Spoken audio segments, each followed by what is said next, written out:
please only use the Q&A tab.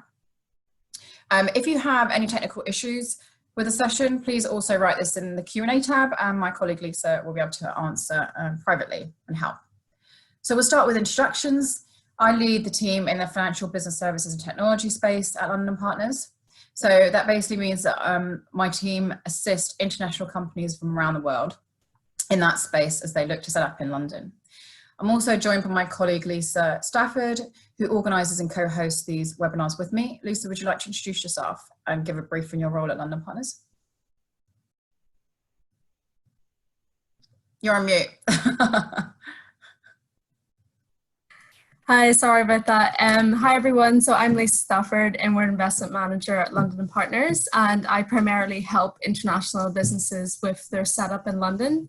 So if there's any international businesses on the line who need support with the practicalities of setting up in London, please feel free to reach out to myself and Karen. And today I'm primarily providing tech support, so feel free to chat to me in the chat if you have any questions or if you need to raise any concerns of technical difficulties, for example.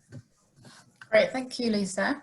So for those of you who don't know, London Partners is the trade, investment and promotional agency for London, helping to attract major events, conventions, businesses, visitors and students to London.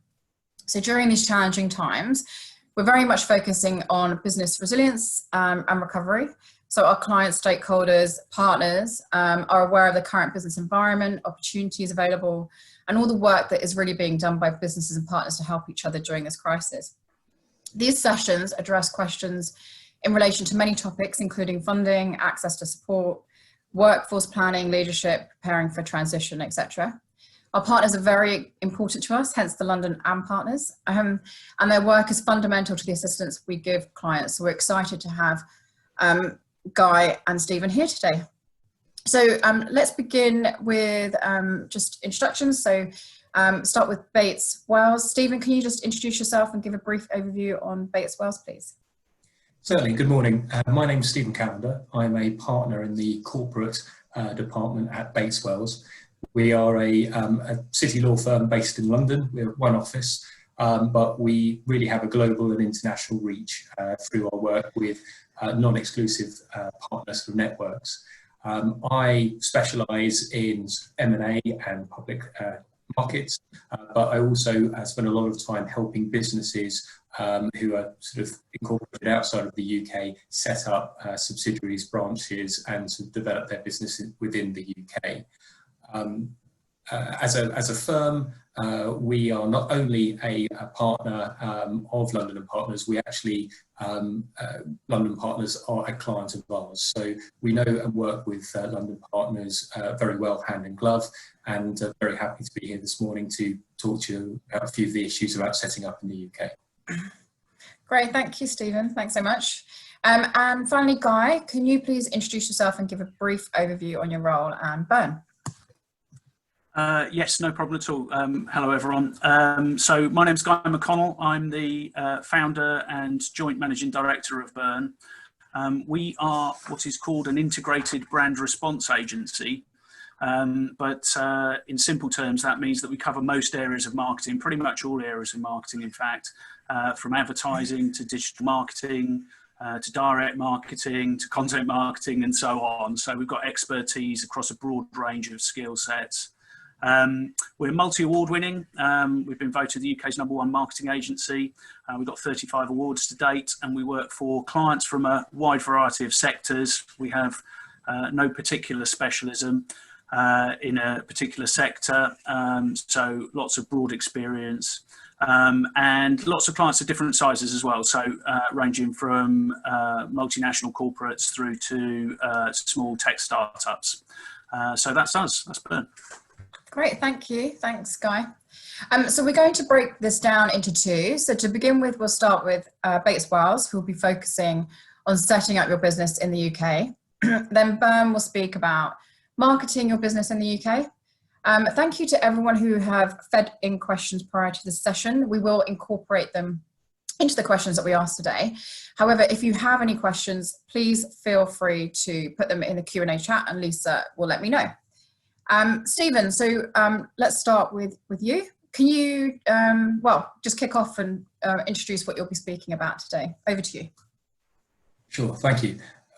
So my sort of content today, I'm going to address three sort of broad subjects. The legal form about setting up a business within the UK, and employment considerations and real estate issues. The latter big two sort of topics, because they're quite relevant and hot topics at the moment. Our employment and real estate teams are very busy due to the current climate within the UK, and I think some of the concerns that our clients are having are going to be relevant for overseas businesses looking to build a presence within the UK or expand into the UK.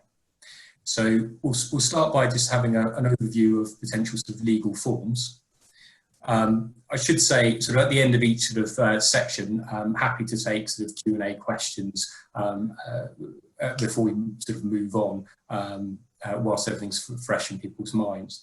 So the first, under sort of legal form, first point to make is you don't actually have to incorporate a subsidiary or a company in the UK to carry out business here. If you do set up a business in the UK, or you're carrying out business in the UK, there is the requirement to register as an overseas company's house, but that is not a distinct legal entity. The contracting party, the party doing business, will still be the original company in the home jurisdiction, but there are just a few sort of requirements that you've got to comply with if you're sort of trading within the UK. Alternatively, if you do choose to set up a subsidiary, and there are many benefits for doing this, and I've listed a few of them under the sort of heading of subsidiary. There's the ease of incorporation. It doesn't cost a lot to incorporate. There are no minimum capital requirements, and we can be very flexible with structures. The benefits for incorporating a subsidiary here, you have the benefit of limited liability. So you're ring fencing any liabilities in the UK business, and it won't affect the parent. And also it allows you to build up a credit history within the UK. If you don't choose to operate by way of a branch or a subsidiary, there are alternatives. So you may choose to enter into a partnership or a joint venture with an entity that's already within the UK. My experience and our experience as a firm is that 9 times out of 10, the decisions that companies and businesses make when coming to the UK, they're led either by tax and or sort of immigration. So I think it's very important for when you're making these decisions to take tax advice within your home jurisdiction, see what's the most tax efficient structure, and also what are your plans for the future. If you're looking to bring over key members of staff to the UK, whether you go down the branch or subsidiary route, the immigration route that you choose to pursue for bringing the sort of talent into the UK could also factor into the decision of a branch or a subsidiary.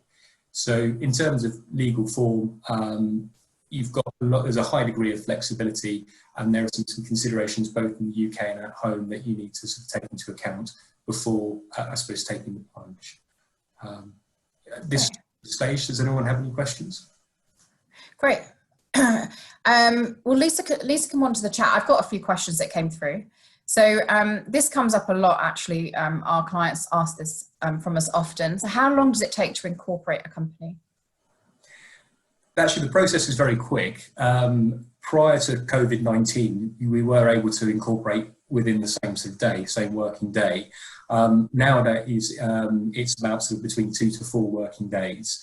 From our experience, and that's what Companies House have said, provided we provide all the relevant sort of information, the number of directors, the share capital, in the form required, it tends to be along the sort of the 2 working days.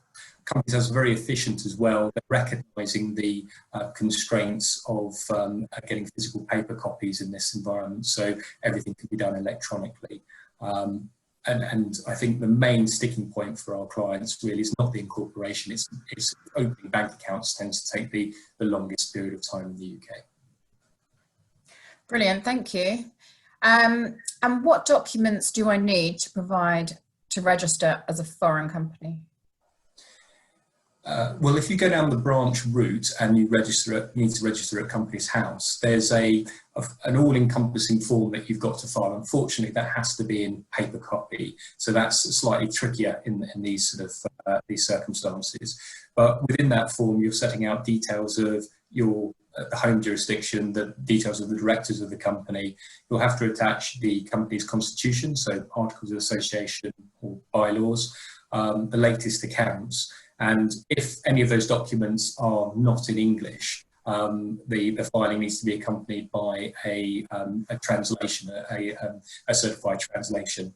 And I think there's a sort of a nominal registration fee of about £20. Great, thank you. I can see questions coming in thick and fast, so I'm just going to bring Lisa in. So we got one that came directly to the question and answer, so I'll go with that one first. I run an IT services company based in India. Can we set up a branch without incorporating a company? How will we charge VAT? Well, you can set up the branch without incorporating a company, so that's relatively straightforward, and I just sort of talk through some of the processes that you carry out there. In terms on the VAT, that's one I'm afraid I'll have to sort of come back to and defer to my tax colleagues as to what the VAT treatment would be. If you're providing services within the UK, I believe VAT is going to be sort of charged, but I'll have to come back to you with a definitive position. Thank you, Stephen. I'll provide your contact details at the end, so please feel free to reach out on that VAT question. Lisa, any more questions? We've got one from Miraj, but I'm finding it difficult to get the question. Don't worry, I'll go to the next one. So go ahead, sorry. Okay, so do customers and suppliers prefer to deal with a UK company? That actually comes up a lot. I think it's a very valid question. It really depends on the nature of the company and the business that's being carried out. So from a customer perspective, if you're an online business, there's no physical sort of presence and you're just buying goods and services online, customers tend to be less concerned. If you're dealing with suppliers and you're ordering goods and services, suppliers are likely to want to carry out sort of credit checks. And of course, that's harder to do depending on where the jurisdiction of the home country. So there's a degree of comfort if they're dealing with a UK incorporated company. That said, if you've just incorporated a company in the UK and it itself has no assets and no sort of value, again, from a credit risk point of view, you may still find that the suppliers are asking to sort of contract with a UK company, but maybe with a parent guarantee or a deposit being put there. So it really just depends on the circumstances and the nature of the business you're looking to carry out. Great, thank you. And what is the minimum number of directors we need for a UK company, and do they need to be based in the UK? Great question. This is quite a nice one because it's quite simple.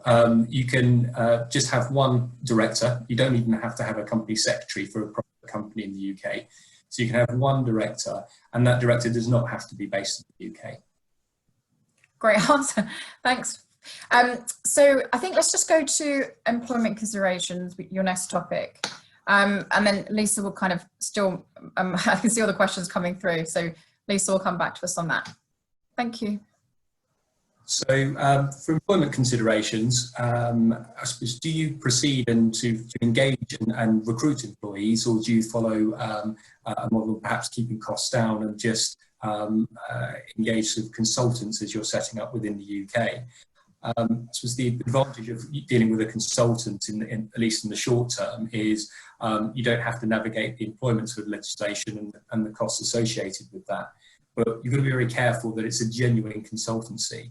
So if you engage a person as a consultant rather than an employee, but they are effectively acting like an employee, so they're spending 100% of their time working for your business in the UK, you can control their ability when and where they sort of work.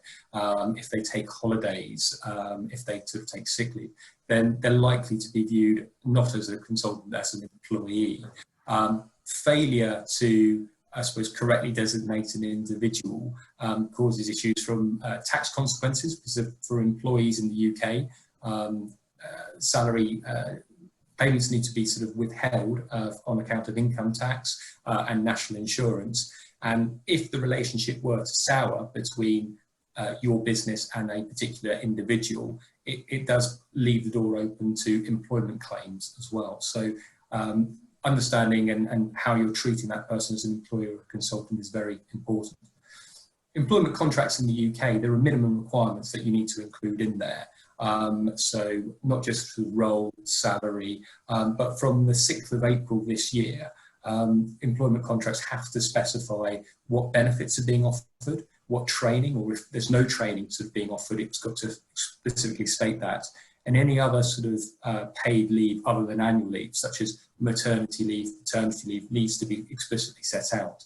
The reason, or it needs to have a statement that the company or business will only offer the statutory minimum. It's truly trying to introduce a red arrow and to flag up to employees what your employer will be or will not be providing for you. What is very relevant at the moment is remote working. I think all of the panelists at the moment are working from home. Everyone is having to social distance, although that's been sort of reduced as of yesterday to, I think, a metre plus is the term. For businesses, you need to consider, where will the employee's main place of work be? Will it be the home or the office? You can't have two main places of work. And what we're seeing in most cases is a hybrid sort of a flexible, you can work from home, but people are specifying the office as the main place of work. If you're allowing employees to work from home on a permanent basis, there are other considerations you need to take into account, and some of the employment contracts and staff handbooks will need to be reviewed. If you're requiring employees to come into the office when their main place of work is home, are you going to cover their commuting costs? Health and safety concerns. Even though an employee is working from their own home, there's an obligation under employment law to make sure that there's a safe system of work as far as practicable. So there will need to be risk assessments, and you might have to provide suitable desks and chairs. Core hours. When are you expecting employees to be contactable? There's flexibility, but you definitely have to be on call between X and Y. Confidentiality provisions. You've got information that can be stored, could be accessed by family members or in a commute to and from the office. If an employee moves address, there should be an obligation to notify of the change. Incidentally, working from home in, say, Manchester when the office is in London is one thing, but you wouldn't expect an employee then to suddenly decide for weeks of the year to go and work in Paris or in another jurisdiction or just another sort of venue. And finally, I think supervision. How are you able to sort of monitor your employees when they're sort of remote working? And importantly, how are you able to build a team and sort of make sure that the team sort of thrives and bonds? So we're getting a lot of queries from our current sort of clients as to how we navigate these remote working and the requests that employees are making. Yeah, God, I can imagine. Thank you for that, really helpful. So some questions did come through prior to the session. So do we need to have English law employment agreements even if we are not an English company? Again, a question that comes up quite a bit. Short answer is yes. For a couple of reasons. First is employee confidence. If you're engaging in employees in the UK, an employee will want to, would expect, I would suggest, to be sort of have their employment law agreement covered by English law. The other crucial point to acknowledge is, though, that English law would override any other sort of law that's specified in the contract. So to take an example, the US has I think they're notorious for the minimum number of days annual leave that can be sort of offered. In the UK, the minimum is 20 working days plus bank holidays. So regardless of what a employer, if you had a US employer engaging a UK employee to provide services, even if it just said 10 days annual leave, the UK law would prevail. Importantly, from an employer's perspective, employees could still bring claims for breach of UK employment statutes, regardless of what that contract states. Great, thank you. A couple more questions actually. So to keep costs down, can we use someone as a consultant? I mean, you touched on this earlier, but can we use someone as a consultant first and then make them an employee as the business grows? Absolutely. I suppose the takeaways here are make sure it's a genuine consultancy to start off with. And then I suppose another important factor is there's a difference in employment law in relation and to I suppose intellectual property. If you engage a consultant to provide and create some intellectual property for your business, unless there's a specific assignment of those rights, although you've paid for the work, the intellectual property rights reside with the consultant. There's a difference for employees. If you engage someone as an employee, they create some intellectual property. As a matter of law, that belongs to the employer. So if you go down the consultancy route, and it's quite valid when you're starting off to keep costs down, just make sure you've got those sort of assignments in place. And then by all means, once you scale up, you can bring those people in as employees. Great, thank you. So this is this question is obviously very relevant, and employees, it is a concern. So employees are asking us to work from home on a permanent basis. How should we be responding? Our advice at the moment is to, because we're in uncertain times, is to try and hold off from making any permanent decision at this stage. People are working from home mainly because they have to, and we're witnessing, though, a lot of Zoom fatigue. We recognise that roles where everyone originally thought, no, these have to be carried out and in an office, they can't succeed doing it remotely. That thinking is sort of turned on its head, but I would suggest it's still very sort of early stage to make sort of long-term decisions. So it's really, where we say to our clients, where do you see your business in the next year? How do you see it sort of developing? What are the challenges? What's the investment that you'd have to make in your IT infrastructure? Are all your policies up to date with sort of GDPR, data protection? So I think there's some, this has opened an opportunity to allow it, and it sort of demystifies, and there's employees are less scared of not having to go into an office each day, and the way we work will change. But I think there needs to be a gradual review of this, and I think it's too early to definitively, in my view, say let's have that on a permanent basis. So I'd say hold fire. Yeah, don't make any big decisions just yet. Great, thank you. If you could just, I'm conscious of time, but if you could just go through the real estate issues briefly, that would be great. Yes, in terms of if another one of our very busy departments at the moment, in the current climate is the quarter day today. So this is a day where traditionally sort of rents are due, and the high street, there's I think conventional wisdom suggests that a lot of people will be looking to try and sort of defer payment or sort of default. The current climate means there's a slower pace within our real estate market.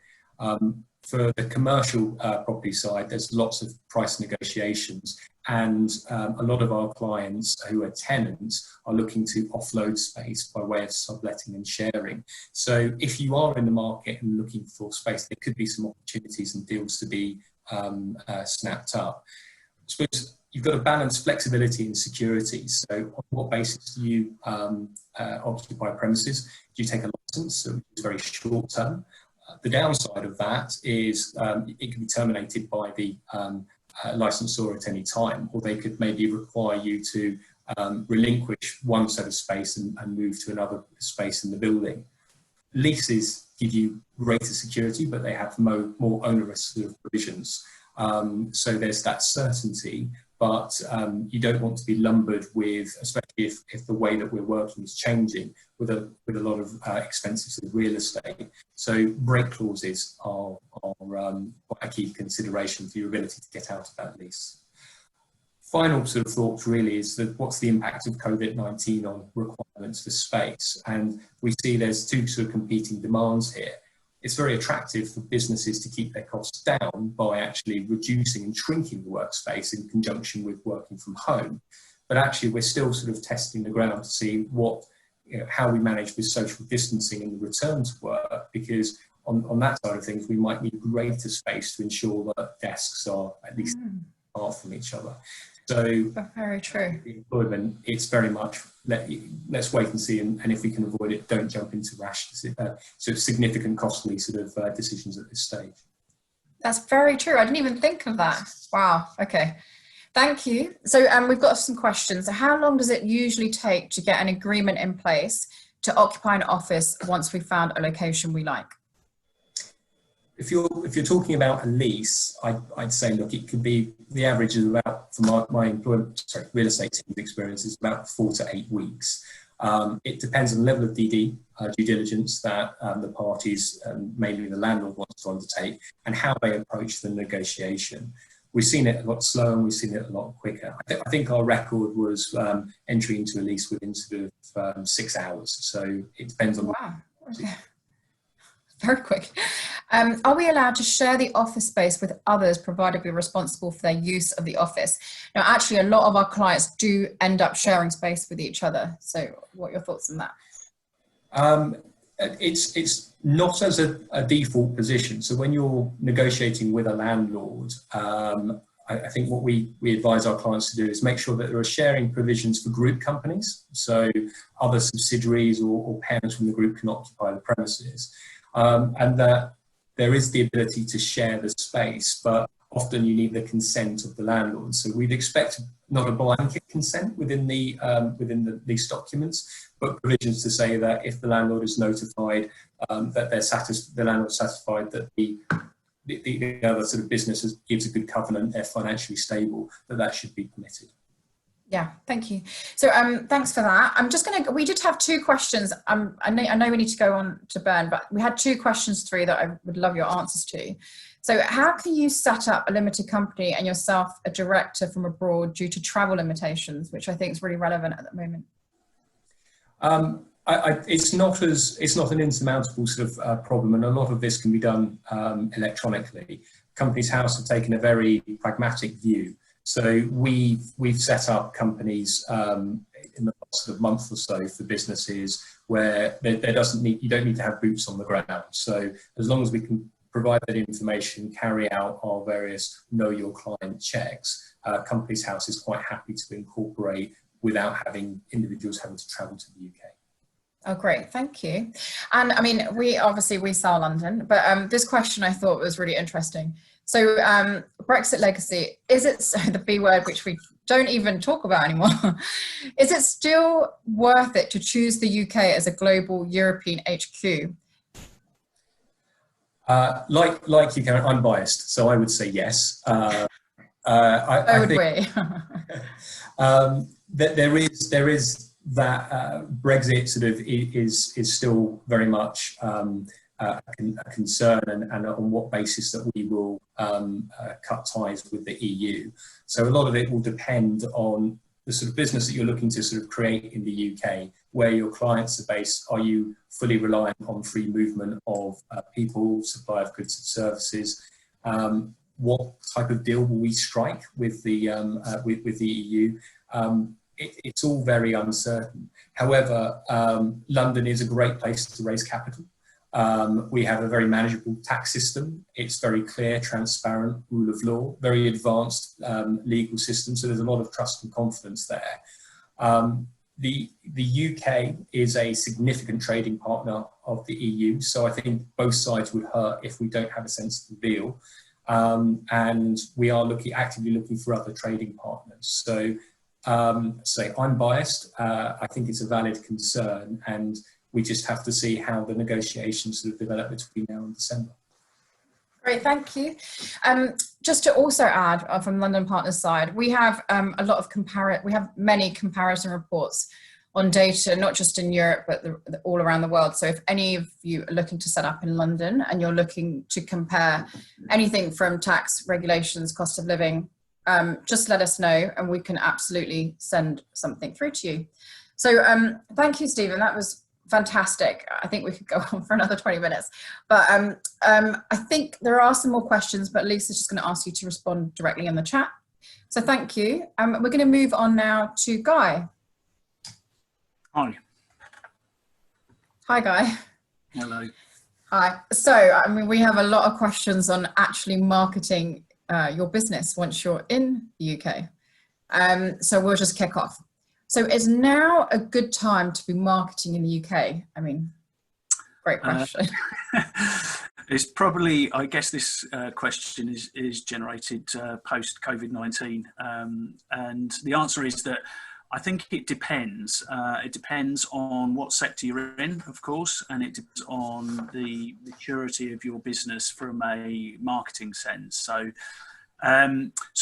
it probably doesn't take a genius to understand that, you know, if you're a travel startup, now's probably not the greatest time that you could be setting up a business in the UK or anywhere, frankly, at the moment. But there are some really good opportunities from a marketing perspective, which would suggest that if you were thinking of setting up, now is an excellent time to do so. And there's probably, I think I'd highlight probably two things. The first being that fortune favours the brave, and it has been proven time and time again that those that invest through recessions come out stronger. So whilst the natural inclination is to sort of pull back from spend and to retrench, I suppose, I think there was a survey, and I'm afraid I don't know the full details of it, but it was undertaken after the 2008 recession, and they tracked the 9% of businesses that actually grew post recession, and every single one of those had invested during the recession period. So, Really? so there really is some good statistics to prove that those that take a slightly braver attitude during these times can win out. And a lot of that comes down to share of voice, of course, because whilst everyone retrenches, it means that your opportunity to be heard is much greater in the marketplace. So media at the moment, it has probably never been cheaper. You know, if you think how many people are watching television at the moment during lockdown, if you think how many people are browsing online more, etc., people on furlough, for example, in the UK, you know, we've got lots of people on furlough, and you know, the amount of eyeballs that are on screens at the moment has probably never been greater. Yet at the same time, lots and lots of organisations are not spending. So you have a huge amount of supply and quite a small amount of demand. And what that's done is actually the cost of media down to probably what's become an all-time low. And that presents a massive opportunity really for any organisations thinking of starting marketing. So you've got sort of a quiet storm in a way, where the marketplace is quite quiet, so your cut through is much greater and the cost of media is much lower, which is a real opportunity to get a foothold in the UK market. And I was chatting yesterday to a media buyer, and they were saying that there's never been a better time, there's never been a cheaper time for small businesses to get themselves on TV as well. The TV marketplace is very suppressed at the moment, and you know, we're finding more and more small business now taking the leap into television, where historically it was very much the domain of the large corporates. That's great advice. So be brave and get on TV. Be brave, I think it's, you know, being brave pays off. It's you know, you're taking a risk, but it's a calculated risk, and it's proven to work in the past. Great, thank you. So how do you suggest we build a UK marketing plan for our business? So if your start point for any marketing plan is decide on what your objectives are. Obviously you can't decide how to address objectives until you know what those objectives are. So pinpoint exactly what you're trying to achieve and how you will measure the success of that achievement. And that's the start point. Once you've done that, I think the next most important thing to consider is the audience. So who are you trying to market to? You know, who's your product or service aimed at? What do they look like? what are their demographics, but also, as importantly, what are their attitudes, what are their behaviours, etc. I think those are really important questions to ask. And once you start to answer those questions, you then start looking at things like media consumption. So you know, if you think of your audience, what are they likely to be looking at from a media perspective? Do they watch television? Are they more online? You know, where are they consuming media? And then that gives you the idea of marketing. The same is true geographically. So you may have a product or service which is geographically focused. You may only want to market in London, for example, or you may be national, or you may actually be looking at major conurbations, for example. So that's going to influence your ultimate marketing campaign.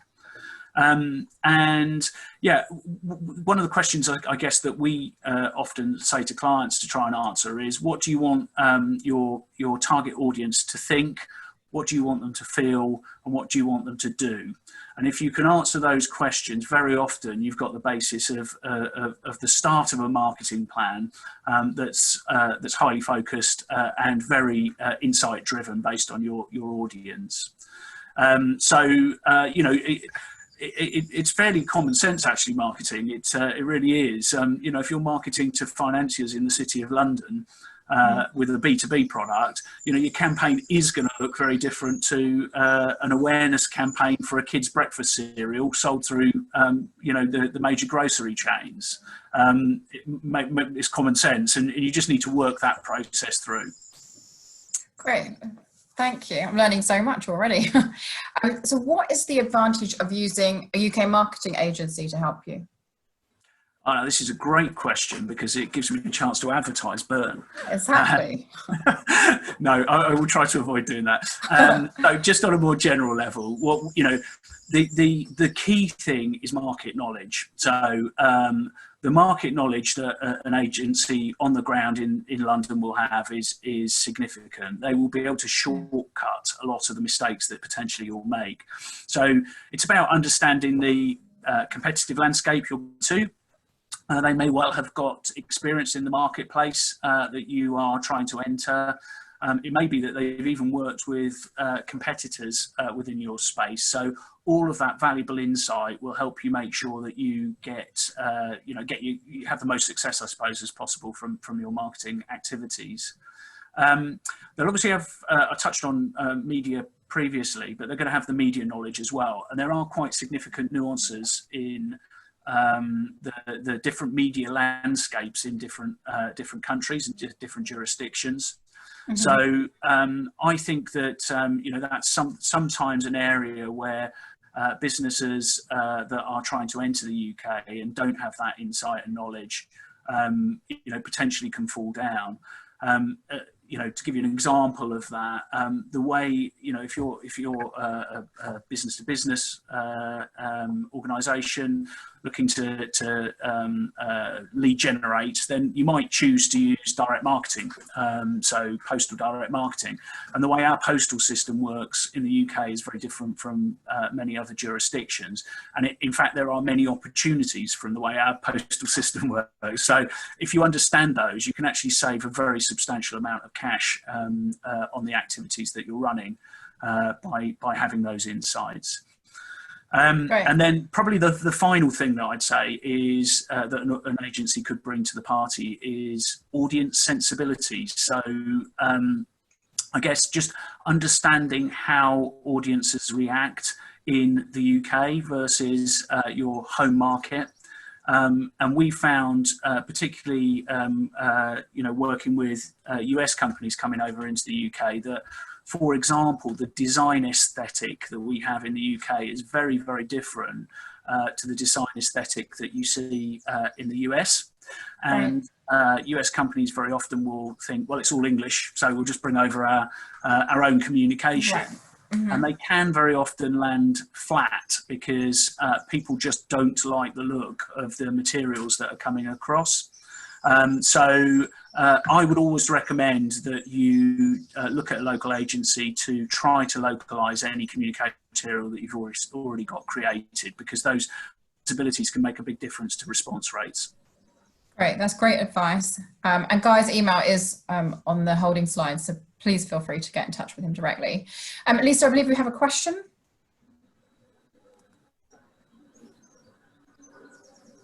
Hi, sorry. There's a question that came in on the Q&A, and it's specific, but it's a more general question. So we are a fintech organization focused on B2B. Our market is very niche. So the question from that is, how can a company market to such a niche market? Are there any particular strategies that you would advise? Yes. I mean, the more niche your audience, the more niche your marketing needs to be, of course. What we tend to advise with clients that have very small niche target audiences, the first thing you need to know is who are they? What do they look like? Where do they work? Can you identify the individuals potentially who you need to be talking to sell your product or service? And sometimes that can mean actually going through a manual process of compiling lists of potential target organisations that you need to reach. Then we probably say, look, if you're going to market to that niche audience, make sure that it's done in a very, very hands-on way. So, you know, for for an organisation such as yours, you probably don't want to be, you probably won't see the benefit necessarily in huge amounts of advertising, but direct channels, direct marketing, email marketing, telemarketing, events, that sort of thing could be very valuable to you. And also the other thing that I'd probably recommend is also looking at things like content marketing that helps you just build up a little bit of a deeper relationship with that small number of prospects that you've got in advance of actually going in for the kill, as it were, with a potential meeting request or a sale. Great, thank you. And thanks for the question. Another one for you. How do I find out the most efficient channels in the UK to market my product? This is a difficult question to answer, but probably the best way of doing it, I would suggest, is to run some early testing, some media testing.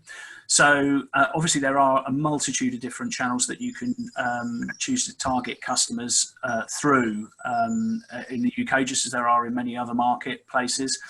So what we'd normally suggest is that a client runs a small ring-fenced test of a number of the most relevant channels for that audience. We'll probably run some A/B creative testing potentially within those channels as well, but you may choose to build out a small mini marketing plan, I suppose, that just covers things like radio. It may cover TV, press, digital marketing, etc., and try then potentially to ring fence that into a small geographical area. It's what we call a pressure test. And what you can then do is track responses through those various channels and start to identify which ones are likely to work for you. And you can do that on a much more cost-effective basis, much more efficient basis by doing that before you go for say a national rollout across all media, which can get expensive if you end up making an error.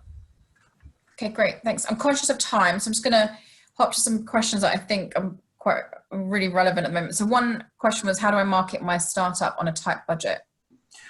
Yes, yeah, this is a question that we get asked an awful lot, not surprisingly. And if I had £1 for every person who asked me, if I had the right answer, I'd be a millionaire. It's obviously, if you are trying to market on a tight or no budget, the amount of effort you have to put in yourself to be successful is much greater than if you have money to spend on media. That's the simple answer.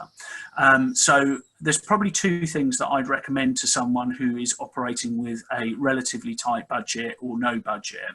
The first thing is to make sure, which it seems a bit like I'm not answering the question, but I think it's really, really important, is to plug your leaky bucket first before you start putting anything into the bucket.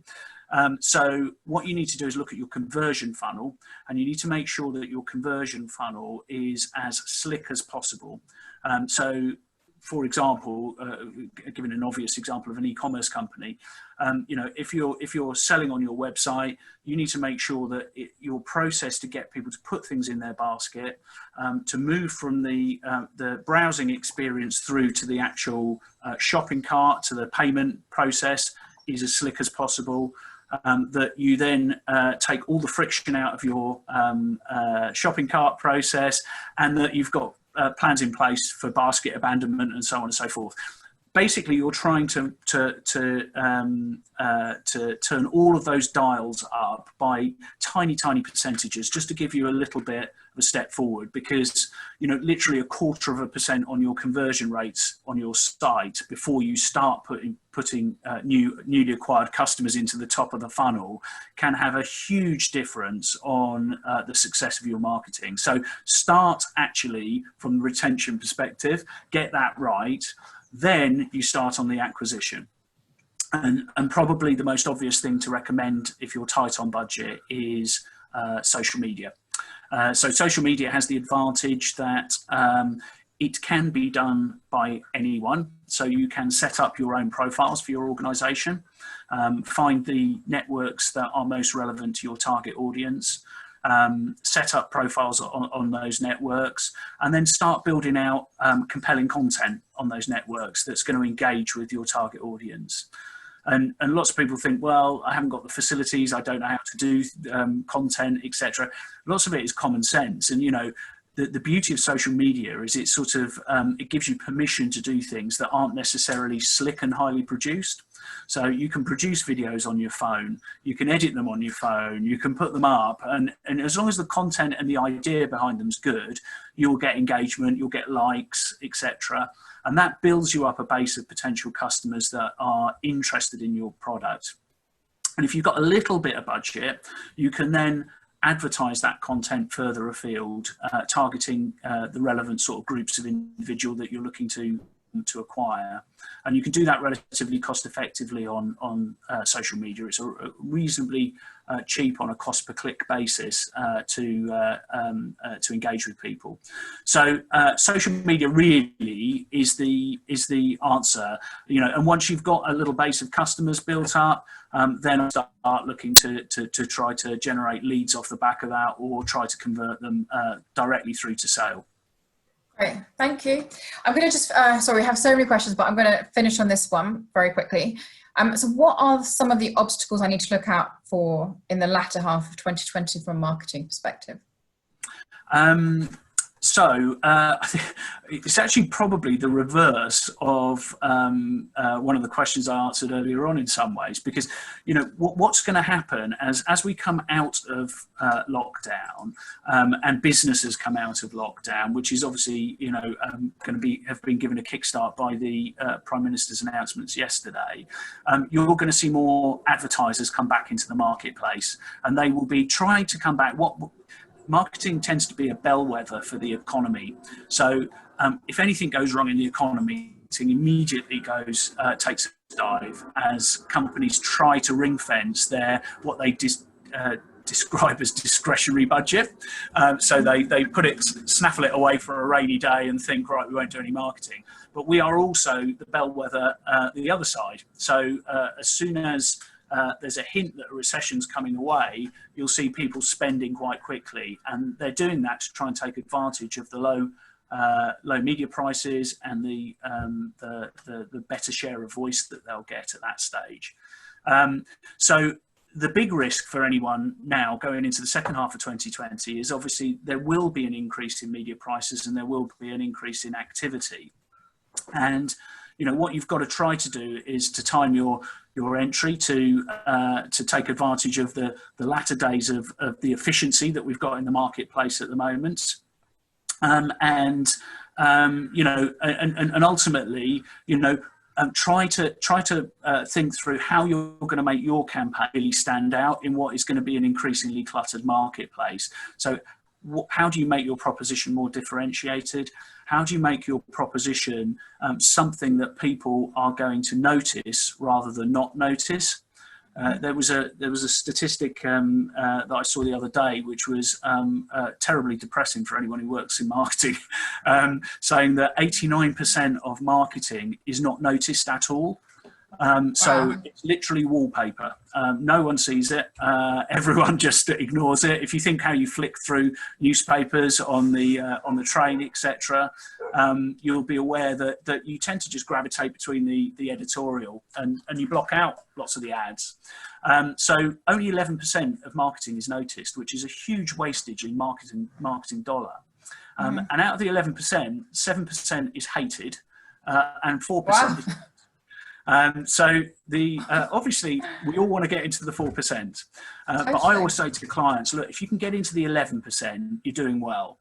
And a good example of someone in the 7%, and I don't know how many people on this Q&A will know of them, but there's a brand in the UK called Go Compare, and their ads are on TV the whole time with a very annoying man who sings. The song is in my head all the time. I know, and it's hated. It's always top of the list of most hated ads. But as soon as you look to change your car insurance, who do you think of? So you think of them, you know, so you'll go to their site. So get in the 11%, make sure you stand out in the second half of 2020. It's going to get busier, and those that stand out are going to succeed.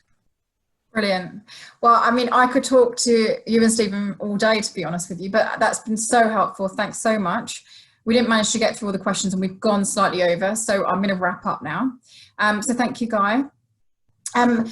We will have future sessions over the coming weeks and months that will continue to cover a wide range of topics. There were 2 questions that came through that I just want to quickly touch on. There was one question on whether London had a fintech community. We have one of the biggest in Europe. Indeed, London is one of the world's top 2 financial centres in the world.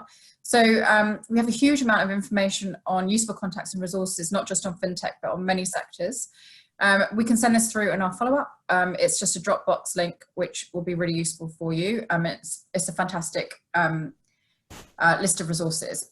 We also had a question asking if there were any online events in the nearby future designed to pitch startup ideas to possible investors and partners from the UK. So our trade programs, which basically help London companies as they look to expand internationally, typically have some of these events for their cohorts, which are normally closed. However, we are advised of them when they do happen and are open to others. We also, there are some useful links and resources, again, on the Dropbox, which cover this. I'd also say sign up to our newsletter. We'll send that link through too on our follow-up. And follow London Partners on LinkedIn, Twitter to get updates, because we promote these kind of events all the time. So if you're looking to set up your business in London, please do get in touch with Lisa and I. Lisa, do you want to just quickly touch on the go through the Zoom poll, please? Hi everyone. So I'm just going to launch a quick poll here for feedback.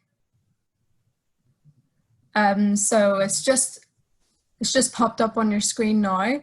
First question is, how likely are you to recommend London Partners Q&A sessions with our business partners doing another business? So would you recommend it? How helpful did you find it? How engaging did you find the session? And also to support us with future planning of these webinars, what business support areas are you most interested in? So we sort of gather from today that we're very interested in general business setup considerations and marketing. So they're definitely topics that we'd like to go over again.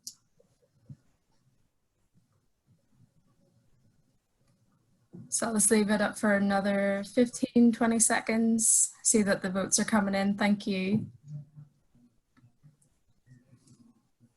Any of the questions that weren't able to be answered on the webinar today because we're short on time, we will be following up with you all and you'll be able to ask your question directly to Stephen or Guy. So I'm just going to close it now. 5, 4, yeah. Thank you very much. Great, thank you everyone for filling that in, and thank you to Lisa. I'd like to thank Stephen and Guy. Thanks so much for your time and expert advice today. I mean, it's been fantastic, and I think we should probably do a follow-on session because there were so many questions, so we'll definitely get that in the calendar. Our next session will be held in 2 weeks' time on the 8th of July, and we will, in our follow-up email, we will send details of this to you. We actually have a number of webinars coming up over the next few months, so keep an eye out for that. We have a WhatsApp Good Newsroom. Again, just all you need to do is just send your name, job title and organisation, and we'll send you good news stories to the WhatsApp group. And then finally, you have all of our emails. Please feel free to contact any of us for any questions that you might have that weren't covered today. Thank you again to Guy and Stephen, and thank you to all of our participants.